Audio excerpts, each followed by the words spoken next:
An 8-year-old girl mysteriously vanished on a quiet Good Friday in 1988. Days later, her disappearance became every parent's nightmare, leaving an entire Indiana community searching for answers that never came. As the years slipped by, the case grew colder, but the person responsible wasn't finished. Then came the dreadful messages. Anonymous notes appeared years later, claiming responsibility for the crime, taunting investigators, and even threatening that another child could become the next victim. Every new note was a chilling reminder that the person behind April Tinsley's murder had remained free, watching, waiting, and seemingly unafraid of being caught. For more than 3 decades, the mystery refused to die. The killer had hidden in plain sight, leaving only fear and unanswered questions behind. But what finally exposed the secret he had guarded for 30 years, and why did it begin with something he threw away without a second thought?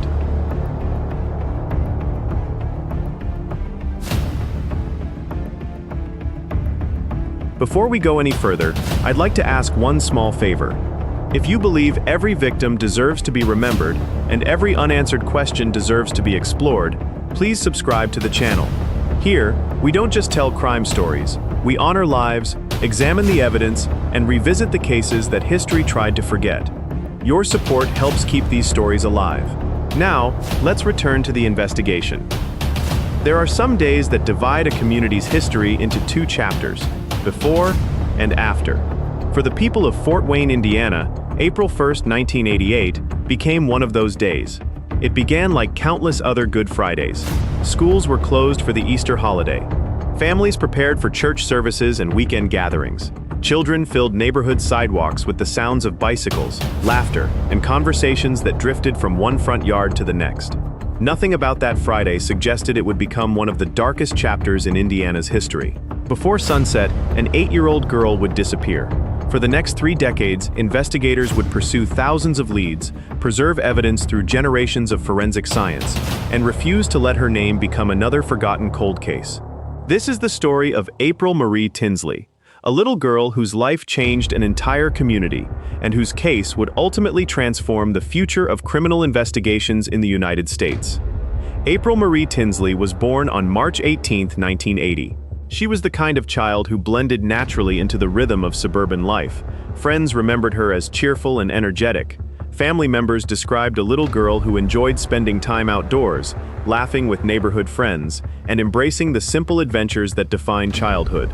Fort Wayne in the late 1980s was a growing Midwestern city where many neighborhoods fostered a close-knit atmosphere. Children often walked to nearby friends' houses or played outside until dinner.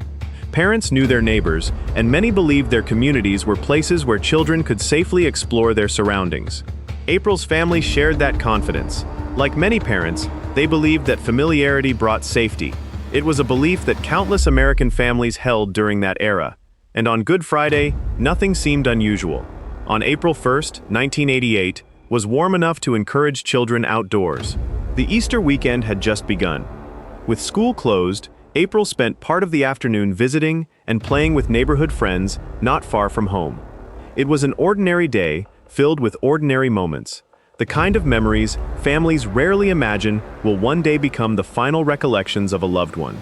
Witnesses later recalled seeing children throughout the neighborhood, riding bicycles and moving between nearby homes.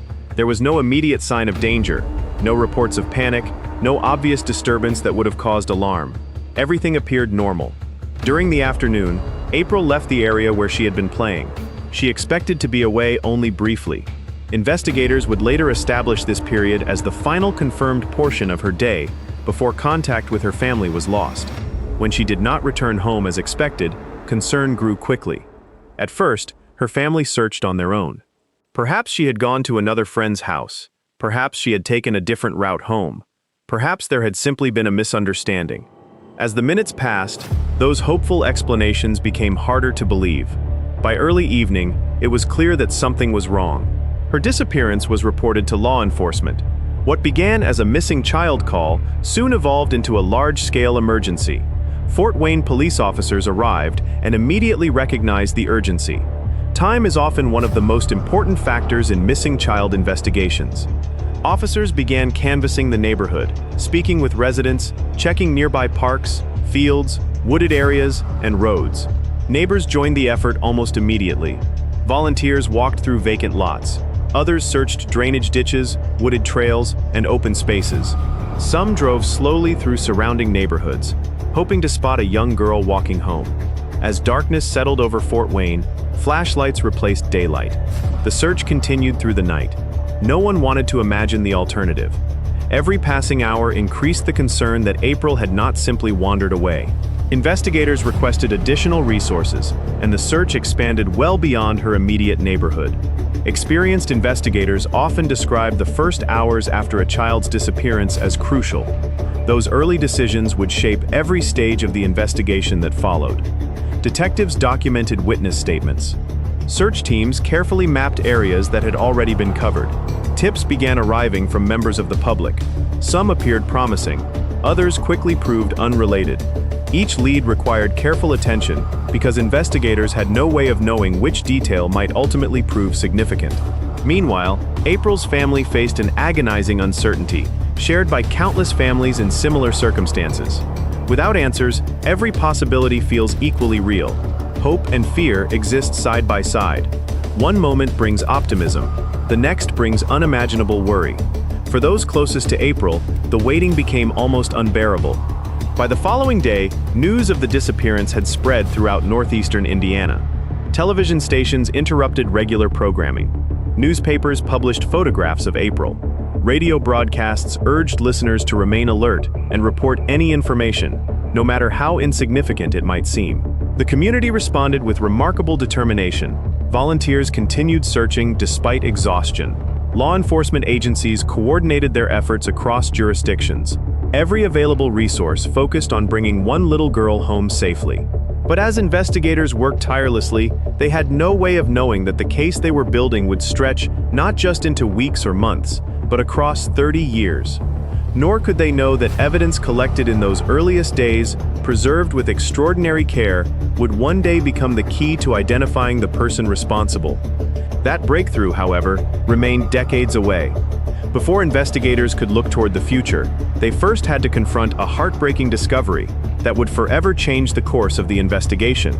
By the morning of April 4, 1988, the hope that had carried volunteers through long hours of searching was fading. 3 days had passed since April Marie Tinsley had disappeared. Then came the call that every investigator dreads. In rural DeKalb County, approximately 20 miles east of Fort Wayne, a passerby discovered the body of a young girl in a roadside ditch near Spencerville. The child was identified as 8-year-old April Tinsley. For her family, the desperate hope of bringing April safely home ended in unimaginable heartbreak. For law enforcement, the investigation changed immediately. What had begun as a missing child case was now a homicide investigation. The responsibility facing detectives became clear: identify who had taken April, understand how the crime had occurred, and gather evidence capable of standing up in court, no matter how long that process might take. Investigators from multiple agencies converged on the scene. Every square foot of the surrounding area was carefully examined. Forensic specialists photographed the location from every angle before collecting physical evidence using the best techniques available in 1988. Although DNA technology was still in its infancy, experienced investigators understood the importance of preserving every possible piece of biological evidence. Items that might have seemed insignificant at the time were carefully packaged, documented, and stored. That attention to detail would prove invaluable decades later. At the time, however, detectives had no way of knowing that science would one day evolve enough to unlock answers hidden within that evidence. Back in Fort Wayne, detectives began reconstructing April's final known movements. Every witness interview was revisited. Neighbors were interviewed again. Friends described the afternoon they had spent playing together. Investigators compared timelines minute by minute. When had April last been seen? Who had been nearby? Had anyone noticed an unfamiliar vehicle? Did anyone remember a stranger in the neighborhood? Each answer generated new questions. As investigators assembled the timeline, they faced a difficult reality. Whoever had committed the crime appeared to have acted quickly, leaving very few immediate clues behind. The Fort Wayne Police Department committed enormous resources to the case. Soon, assistance came from the Indiana State Police and the Federal Bureau of Investigation. Thousands of tips poured into the investigation. Some callers believed they had seen suspicious vehicles. Others reported unfamiliar individuals. Every lead had to be documented and investigated. Detectives worked long hours, often following information that ultimately led nowhere. That is one of the realities of major criminal investigations. A single credible lead can be buried among hundreds of mistaken observations or well-intentioned but inaccurate reports. The challenge is determining which details matter before valuable time is lost. For investigators, this case became deeply personal. Many were parents themselves. They understood that behind every interview transcript and evidence log was a grieving family waiting for answers. April's photograph remained visible throughout the investigation. It served as a constant reminder that this was not simply another case file. It was the story of a child whose future had been taken away. Officers have since recalled that solving April's case became more than a professional obligation. It became a promise that they would never stop searching for the person responsible. Today, viewers may wonder why DNA did not immediately identify a suspect. The answer lies in the era. In 1988, forensic DNA analysis was still relatively new in American criminal investigations. National DNA databases did not yet exist in the form investigators rely upon today. Testing methods were slower, more limited, and often required larger or higher quality samples than modern laboratories need. Although investigators recovered important forensic evidence, the available technology could not identify an unknown individual unless there was already a known suspect for comparison. The evidence was valuable, but it was waiting for science to catch up. Recognizing this, investigators carefully preserved everything. That decision reflected remarkable foresight. Rather than assuming the case had reached a dead end, they believed future advances might someday provide answers that were impossible in 1988. As weeks became months, daily life in Fort Wayne changed. Parents adjusted routines. Children were no longer allowed to walk alone as freely as before. Schools reinforced personal safety education. Neighbors became more vigilant. The disappearance and death of one child had altered the sense of security across an entire region. Yet despite the passage of time, investigators refused to classify the case as forgotten. Every new development in forensic science prompted another review of the evidence. Every promising lead was pursued. Every possibility was reconsidered. Years passed, then decades. Many detectives retired without seeing the case solved. Others inherited the investigation, determined to continue where their predecessors had left off. What none of them realized was that the person responsible would eventually reveal something about himself, not through a confession, but through a series of disturbing messages that would shock the community all over again. Those messages would become one of the most unusual and significant chapters in the history of the April Tinsley investigation. As weeks turned into months, the investigation settled into a rhythm familiar to many major unsolved cases. Detectives continued reviewing witness statements, following up on new information, and comparing reports in the hope that one overlooked detail might reveal the person responsible. The Fort Wayne Police Department maintained the case as an active investigation. Assistance from the Indiana State Police and the FBI remained available as needed, and investigators preserved the evidence with the understanding that future advances in forensic science might one day provide new opportunities. For April's family, however, the passage of time did not lessen the loss. Holidays, birthdays, and family milestones became reminders of the child who should have been there. While the investigation continued behind the scenes, the family's daily life was marked by the absence of answers. But what investigators discovered next would shock an entire community. Before we continue, if you believe every victim deserves to have their story remembered, consider subscribing and comment where you are watching from. We will ensure that we read all your comments and reply. Nearly 2 years after April's death, investigators encountered a development unlike anything they had anticipated. In 1990, a message was discovered, painted on a barn in the area where April's body had been found. The message appeared to claim responsibility for the crime and included threats suggesting the writer intended to harm another child. The discovery was deeply concerning. Investigators documented the writing, photographed it, and analyzed its wording.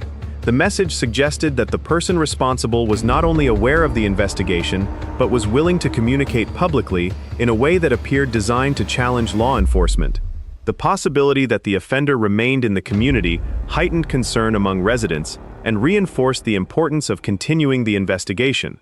Throughout the 1990s, detectives continued to revisit the evidence whenever new investigative techniques became available. Potential suspects were interviewed, tips from the public were reviewed.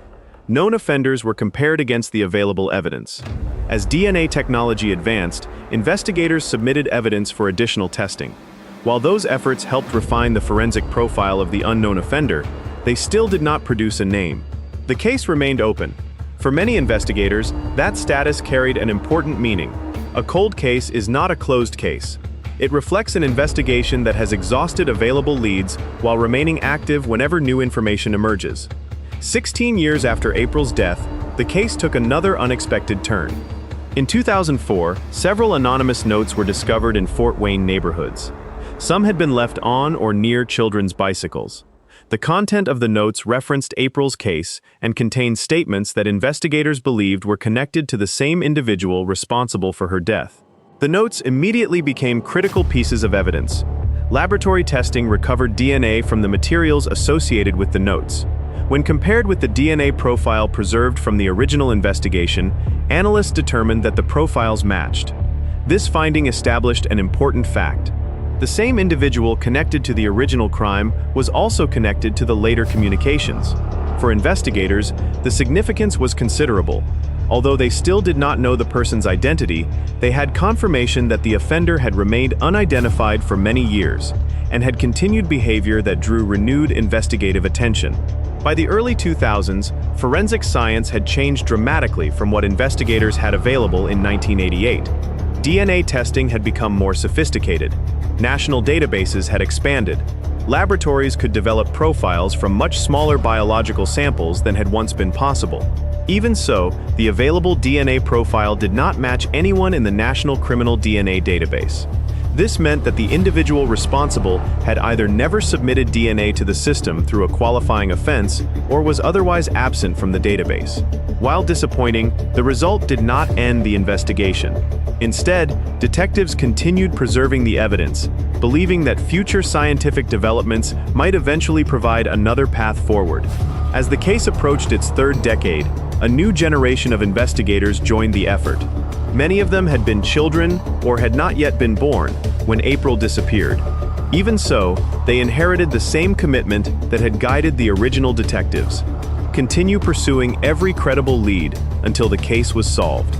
The Fort Wayne Police Department periodically reviewed the investigation, working with forensic specialists and the FBI to evaluate whether emerging technologies could be applied to the preserved evidence. One such development was beginning to attract attention within the investigative community. Rather than searching only for an exact DNA match, researchers were exploring whether DNA could identify distant relatives of an unknown person through genealogy databases.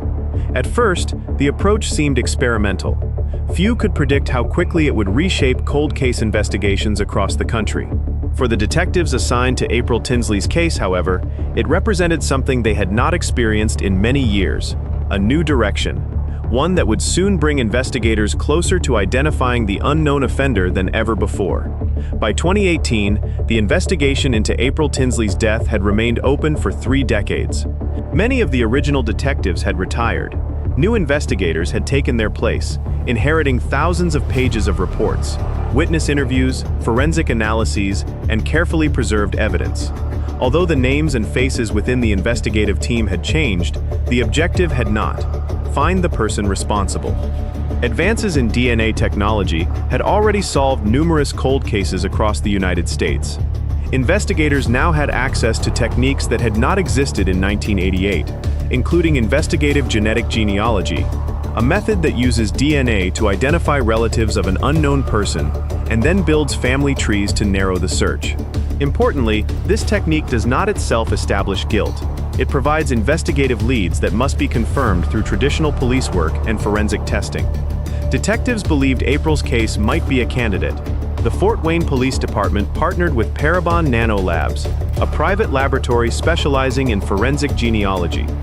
Genetic genealogist C.C. Moore worked with investigators to analyze the DNA profile that had been preserved from the original investigation.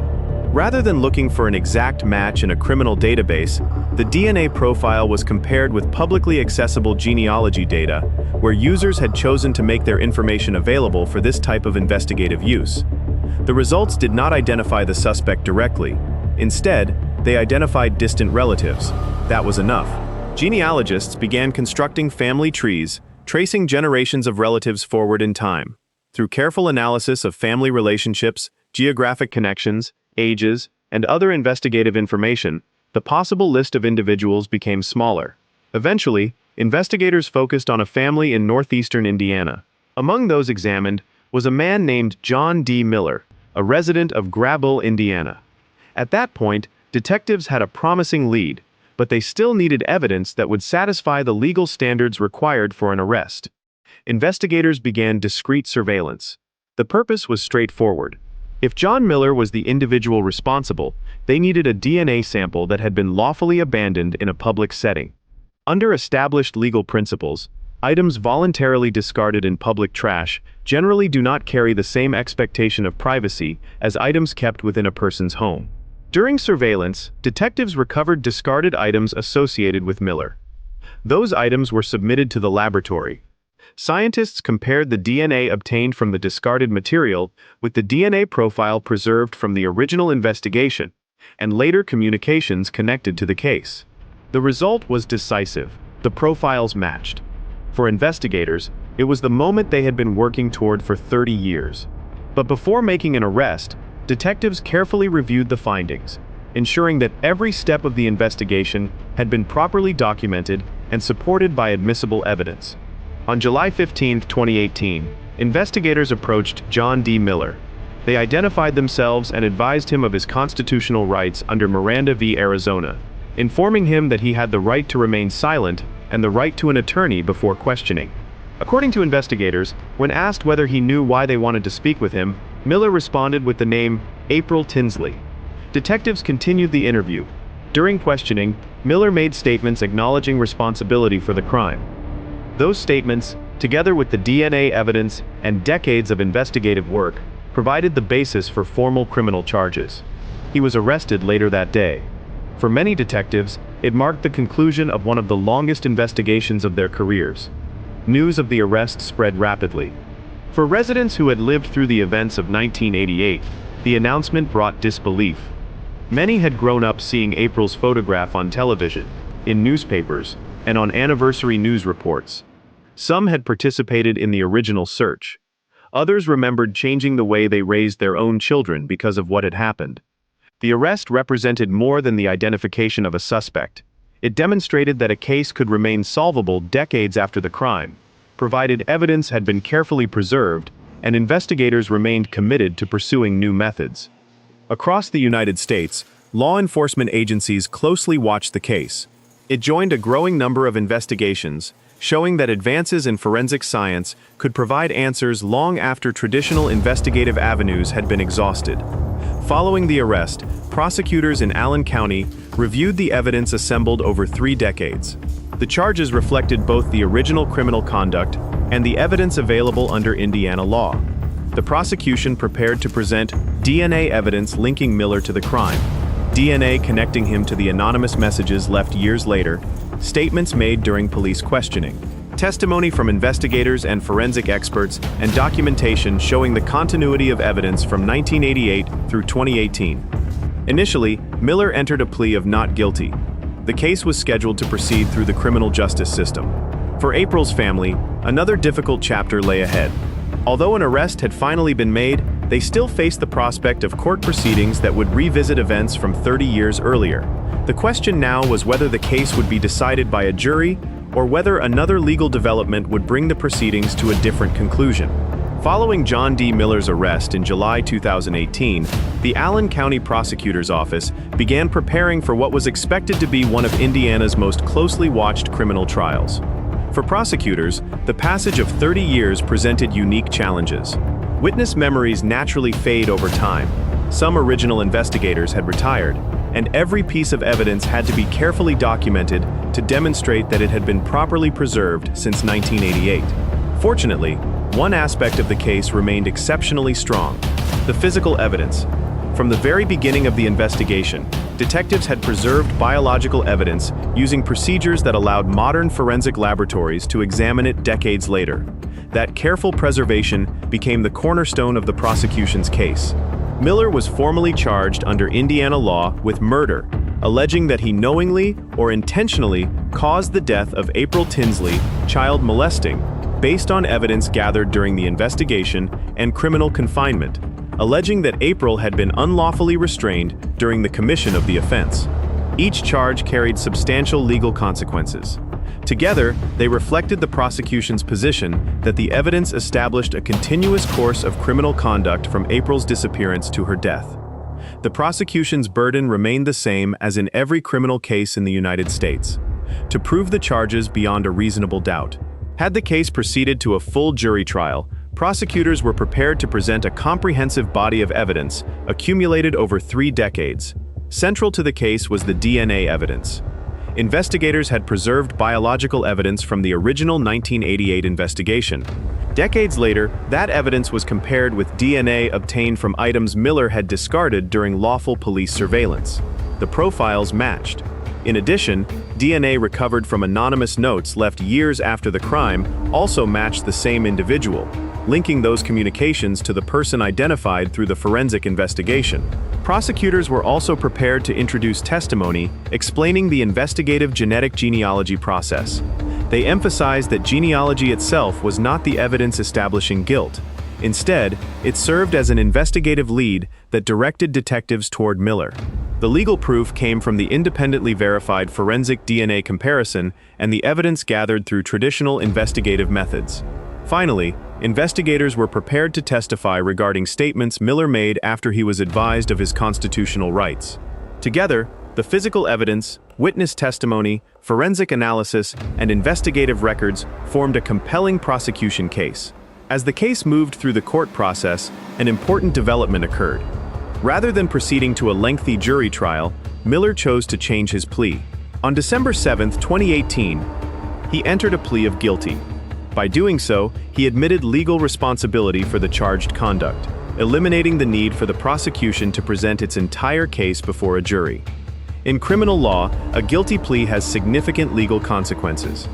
A defendant waives the right to a jury trial, the right to confront witnesses through trial proceedings, and several other procedural rights associated with contested litigation. Before accepting such a plea, the court must determine that it is entered knowingly, voluntarily, and with an understanding of its consequences. After questioning Miller in open court, the judge accepted the guilty plea. The case then moved to sentencing. 2 weeks later, on December 21, 2018, the Allen Superior Court convened to determine the appropriate sentence. Sentencing hearings differ from trials. The issue is no longer whether the defendant committed the crime. Instead, the court considers the seriousness of the offenses, applicable sentencing laws, aggravating and mitigating circumstances, and statements from those directly affected by the crime. The court also considered the extraordinary length of time that had passed between the offense and its resolution. Although decades had elapsed, the legal responsibility for the crime remained unchanged. After reviewing the case, the judge imposed an aggregate sentence of 80 years in the Indiana Department of Correction. The sentence reflected consecutive terms for the offenses before the court and effectively ensured that Miller would spend the remainder of his life in prison.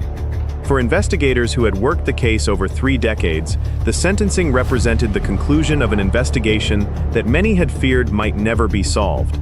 Throughout the proceedings, April's family remained at the center of the case. For 30 years, they had lived without knowing who was responsible. Every anniversary, every birthday, every holiday carried reminders of the child they had lost. The guilty plea meant they would not have to endure a lengthy public trial in which the details of the investigation would be revisited over weeks of testimony. Family members expressed appreciation that the investigation had finally produced answers and that the person responsible had been identified and held accountable through the legal system. While no court proceeding could erase decades of grief, the resolution brought a measure of certainty after years of unanswered questions. Law enforcement officials likewise acknowledged the persistence of April's family, whose hope for justice had endured alongside the investigators' commitment to solving the case. The conclusion of the case attracted national attention not only because a decades-old homicide had been solved, but because it illustrated the potential of investigative genetic genealogy when combined with careful forensic work and lawful investigative procedures. The case demonstrated that preserving evidence, maintaining meticulous records, and revisiting unsolved investigations as technology evolves can produce results long after a crime has occurred. For detectives across the United States, the April Tinsley investigation became an important example of how science and persistence can work together within the criminal justice system. Yet beyond the legal significance, the case remained what it had always been: the story of one little girl, and of a family that waited 30 years to hear the words they had hoped and feared they might one day hear in a courtroom. On December 21, 2018, the courtroom proceedings came to an end. The sentence had been pronounced. The defendant was taken into custody. Reporters filed their final stories from the courthouse, and the legal process that had stretched across 3 decades was complete. But for April Tinsley's family, justice and healing were never the same thing. The criminal justice system can determine responsibility. It can impose punishment. It can acknowledge the harm that was done. What it cannot do is restore the years that were lost. It cannot replace birthdays that were never celebrated, family photographs that were never taken, or the life of a little girl whose future ended before it had truly begun. That reality is shared by many families whose loved ones are victims of violent crime. Even when a case is solved, grief does not follow the timetable of a courtroom. One of the most remarkable aspects of the April Tinsley investigation was the determination shown by generations of investigators. The officers who first responded in April 1988 could not have imagined the forensic tools that would exist 30 years later. Yet they made decisions that proved critical to the case's eventual resolution. They documented the scene carefully. They preserved evidence. They maintained investigative records. And they refused to close the file simply because immediate answers were unavailable. As detectives retired, new investigators inherited not only the evidence, but also the commitment to continue searching for the truth. That continuity mattered. Cold cases are often described as investigations waiting for the right piece of information, the right witness, or the right technology. The April Tinsley case demonstrated how patience and careful evidence preservation can make the difference between an unsolved mystery and a successful prosecution. The investigation also became an important example of how advances in forensic science can assist law enforcement. Investigative genetic genealogy provided detectives with a new avenue when traditional methods had reached their limits. However, the case also illustrated an important legal principle. Genealogy alone did not establish guilt. It generated investigative leads. Those leads were then tested through conventional police work, lawful evidence collection, forensic DNA analysis, interviews, and judicial oversight. That distinction is significant. The criminal justice system requires reliable, admissible evidence before an individual can be arrested or convicted. In April Tinsley's case, the investigative process combined emerging scientific techniques with long-established legal safeguards. The result was a prosecution grounded in both innovation and due process. For many residents of Fort Wayne and the surrounding communities, April's story remains deeply personal. Some remember participating in the original search. Others remember seeing her photograph on local television or reading about the investigation in newspapers. Parents who lived through the events of 1988 often describe how the case changed their daily routines. Children who once walked to school alone were accompanied by adults. Neighborhood watch efforts expanded. Conversations about personal safety became more common. While communities should avoid living in fear, events like these often lead to lasting conversations about awareness, communication, and looking out for one another. That legacy continues today. Every case is different, and no set of precautions can eliminate every risk. Responsibility for crimes rests solely with those who commit them. Even so, there are practical steps that families and communities can take to support child safety. Encourage children to tell a trusted adult if something makes them feel uncomfortable or unsafe. Help children memorize important contact information appropriate to their age and developmental level. Teach children how to seek help from trusted adults, such as parents, teachers, or uniformed first responders. If they become separated from family, foster open communication so children know they can discuss concerns without fear of being blamed, and support community programs that promote child safety, education, and cooperation between families, schools, and local law enforcement. These measures are not guarantees, nor should they place responsibility on children for the actions of offenders. Rather, they are part of a broader community effort to create safer environments. Today, April Marie Tinsley is remembered not only because of the investigation that bore her name, but because she was a child whose life mattered. Behind every court document, forensic report, and news headline was a daughter, a family member, and a young girl who should have had the opportunity to grow up. Her case reminds us that victims should never be defined solely by the circumstances of their deaths. They should also be remembered for the lives they lived, however brief. Some investigations are solved in days. Others require months. A few demand extraordinary patience, spanning generations of investigators and advances in science that could scarcely have been imagined when the crime first occurred. The April Tinsley case belongs to that rare group. It stands as a reminder that time does not erase the pursuit of justice. It demonstrates the importance of preserving evidence, embracing responsible scientific innovation, and remaining committed to the rule of law even when answers seem far away. Most importantly, it reminds us that behind every cold case is a family waiting, not only for accountability, but for the chance to finally know the truth. Thank you for joining us in examining the story of April Marie Tinsley. If this documentary has reminded us of anything, it is that every victim deserves to be remembered, every investigation deserves diligence, and every community benefits when awareness, compassion, and justice work together. Kindly subscribe to the channel and turn on the notification so that you don't miss out on the next story tomes.